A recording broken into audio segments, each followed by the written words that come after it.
Now, the midfield looks to be the most stacked position in FPL this season, and here are the best cheap ones. Just before we get into the players, I'm going to start this video at 6.5 million and work my way down. I think it's fair to say, having looked through all the players, the best options really are at 6.5 million, and then they get slightly worse as you go your way down. I think FPL have priced players reasonably well based on their performance last season. So let's get into it. All right, starting things off then with the 6.5 million mids, and the big three Brighton midfielders have all come in at that price. Got Pascal Gross, who was the top scoring asset of the three last season and arguably probably the most nailed in the team, just due to the fact he can play a range of positions. We saw him last season play right back, defensive midfield, and just behind the striker in that sort of free roaming number 10 that Brighton like to play. As I said, he got the most points and the most returns last season, and now McAllister has left, he's probably going to be taking the penalties. The one sort of thing to his detriment, as I mentioned earlier, is he can play a range of positions, so he could have a run of games at right back and defensive midfield, which I'd suggest are not attractive positions in FPL. Solly March, I think in my opinion, is probably the best of the three, but also probably the least nailed of the three, just with the sheer amount of attacking options that Brighton have. Could see his place go in some games. In my perspective though, when he was playing last season, he was by far and away the most advanced of the three. He was basically playing as a striker. As for Matoma, I think equally as nailed as Pascal Gross. We saw how nailed he was actually towards the end of the season. The manager just consistently played him in every game, despite him really looking quite tired. I think that just shows how important the manager feels he is with the team. And I think that was, to be honest, to the detriment of some of his stats. In the last 8 game weeks of the season, he got 1 attacking return. Maybe if he was rested, he might have competed with Gross in terms of attacking returns. And yeah, you look at the expected returns per 90 column on the right. Ultimately, I mean, there's very little to choose between them. On now to my favourite of the 6.5 million midfielders, and it's Bryan Mbeumo from Brentford. Personally, I think he's the best of the price category, and he's in my team at the moment. He played all 38 games for Brentford last season. In my opinion, he's going to take that, in inverted commas, talisman role off of Tony. Now, Tony's obviously banned until January. He's also going to take the penalties off of him as well. Still only 23. I think he's only going to get better next season. And if you look at his historic returns, the first season in the Premier League, he got 4 goals. His second season last season, he got 9 goals. Could he get in and around 15 goals? His stats without Tony as well are absolutely fantastic. And I think with all those things coming together, no Tony till January, on the penalties, probably going to take up the talisman role, you know, improving season on season. I think he's a great option. And he's probably the most nailed player in my 11 at the moment. Eze's up next, another 6.5 million midfielder who I think will be a perfectly decent option for your team. Certainly Palace were much improved when Hodgson came in, both defensively and going forwards, and 7 of his 14 attacking returns came after game week 30, which I think is just after Hodgson signed the contract with Crystal Palace. He could be the penalty taker if Zaha leaves, which I think makes him an even more interesting option.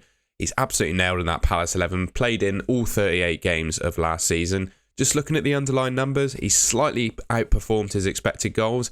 Got 10 goals and his XG was only 7.3, so we might see that retract a little bit next season. But looking at those underlying numbers, expected returns per 90, we can sort of see 0.4 to 0.5 is where you're looking really for these 6.5 million mids. And between Eze and comparing him at least to the Brighton midfield, I don't think there's a whole lot in it. So Brighton midfielders and Eze sort of second to Mbeumo at number 1.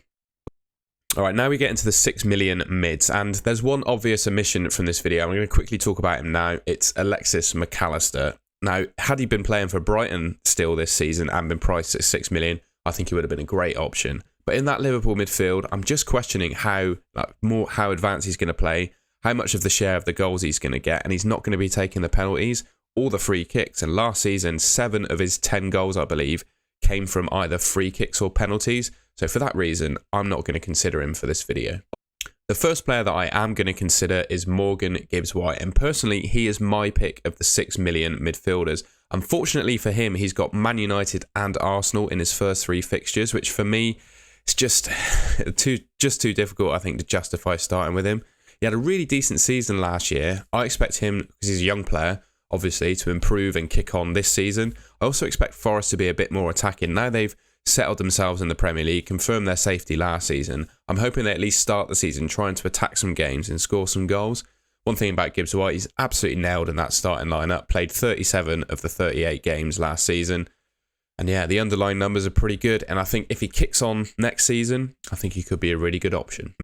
And next up is a player who unfortunately is going to miss the start of the season. He picked up a grade 3 hamstring tear playing for the French under-21s. We expect the recovery for that to be around 3 months. He did the injury towards the end of May, early June, so that could be a late August, early September return. Obviously, the Crystal Palace team would have played a few games by then, so he might have to work his way back into that starting 11. Another point about him is his returns are definitely more weighted towards assists than goals, and obviously in FPL, points come more for goals than they do assists. So looking at Gibbs White, he scored a fair few more goals than Elise did, so that's why I've got him as the better option. But he really did look good last season, was really important in that Palace team, played 37 games as we can see there, and I think could be a good option once he returns. A couple more players I think could be interesting at this price tag is Jacob Ramsey and Tielemans of Aston Villa. Now, Tielemans, playing for Leicester last season, didn't really do that well in terms of attacking returns, but I put him in this video because I think he could be a potential option depending on the sort of role that he takes up in that Villa squad. Remains to be seen exactly how he does. I mean, 0.15 expected returns per 90 is not the kind of player I'd be starting with, but I definitely think he's one to monitor. As for Jacob Ramsey, played 35 games, got 13 attacking returns, which I think is really good, and got 0.44 expected returns per 90, which is playing of the level of those sort of 6.5 million mids that we saw at the start of the video. He did outperform that underlying data a little bit, so might see that come down. But again, he's a young player, so you'd expect him to kick on. And to be honest, I think Villa are going to be a really good outfit next season. I don't think I'm going to be starting with any of these two players, but I do think they're worth a mention in this video, particularly of these two, Jacob Ramsey. All right, going a bit lower now, 5.5 million. There are still a few players at this price tag that I think are worth picking. As you get cheaper and cheaper, though, I will say it gets a bit lighter in terms of the players available, and you'll see that as the video goes on. My favourite of the 5.5 million midfielders at the moment is Enciso. He's in my draft, actually, to create space for some of the premium options that I've picked. He started 7 of the 9 fixtures in the Brighton run-in, which is pretty decent. The point really with Enciso, and that's why he's been priced at 5.5 million, is Brighton have so many attacking assets that he's got to compete with to get in the 11. I just think he's not going to be starting every game. Regardless of how well he plays, I think there is going to be some rotation in that Brighton team. So the way I've played it so far, I've got Enciso and then a very good 4.5 million defender alongside to come in if he doesn't start. I personally think the quality is going to shine through on Enciso through pre-season. He's going to work his way into the Brighton 11 for the start of the season. But as I said, with European football to contend with, there's going to be some rotation there. But his underlying numbers are nothing to be sniffed at. 0.67 expected returns per 90 is the best of any player we've seen in this video. So he's better than any of the Brighton midfielders we've seen at 6.5, better than even than Mbeumo, who I've recommended and said is the most nailed player on my team. So with stats like that, he's really difficult to ignore. Now, a quick mention to the 4.5 million hero of last season. He's priced at 5.5 this season. He's not made my team. He broke his ankle basically in May, and he's expected to be back later in the year. So he's definitely not going to be starting in the season. But I do think he's worth mentioning regardless. 0.3 expected returns per 90. The set piece taker and the penalty taker when Mitrovic isn't on the pitch. I feel like 5.5 is a fair price based on the returns he got last season, and you can never ignore him as an option. McNeil and Gray are my final 2 options at this price tag. They both play for Everton, so I've fitted them together like I did with Tielemans and Ramsey. McNeil, though, by far and away seems to be the better option. Obviously, Sean Dyche loves him as from his time at Burnley and has consistently played him at Everton, and he's not done too badly. I mean, 0.36 expected returns per 90 is kind of the level you'd expect a 5.5 million player to play at. Demarai Gray, I personally think is actually one of Everton's best players, but with, the likes of Calvert-Lewin and McNeil playing regularly, it's a question as to whether he gets into the team regularly. I think when he does, his talent shines through, but obviously his underlying numbers were not that great last season. And to be honest, I'll probably not pick either of them. McNeil, though, is probably the best of the two, and I thought was worth considering for this video. All right, then, 5 million is our next category, and there really, in my opinion, aren't many players to choose from. In fact, there's only one. And that one player is Justin Kluivert. And I know I'm mentioning him in this video, but I do doubt his ability to actually make it into the Bournemouth team.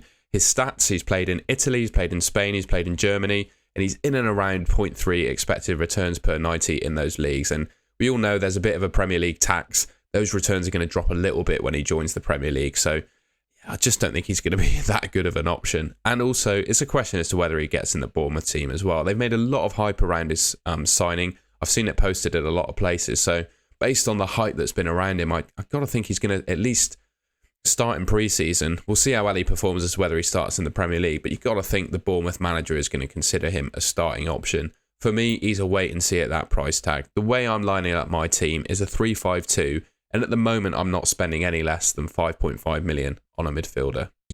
Now, you might be hoping in this video that I dig out a really compelling and great and hidden 4.5 million midfield option, but really scrolling through the players list, there isn't one that's actually nailed to start or even likely to start for the club that they belong to. The only one I would say is Marvelous Nakamba. He's currently classed as a Villa player, played pretty much every game for Luton on loan last season, but he's a Villa player at the moment, so it remains to be seen. If he signs for Luton, he could be starting, but even if he does, he's a defensive midfielder, so you're not going to expect any points from him, really. It's just going to be a 2-2-2 kind of season for him. That's why I've said the best way to structure your team at the moment is with 5 midfielders, so you don't have to find someone from these really cheap price categories that you're not going to be happy with in your team, and the position is completely stacked. We've seen some really good options at some reasonable prices, and we all know who the best options are when you get a bit more expensive. And that's the end of the video. I hope you found it useful. A deep dive there into some of the best cheap midfield options in the game. As I mentioned, there are some players I've left out that I've seen other people doing in their drafts. So if you disagree with any of the picks or disagree with any of the players that I've left out, please let me know in the comments. I'd be interested to hear your thoughts. If you enjoyed the video, please leave me a like rating and subscribe to the Golden Goal channel, which should be just there. And I'll see you in the next one.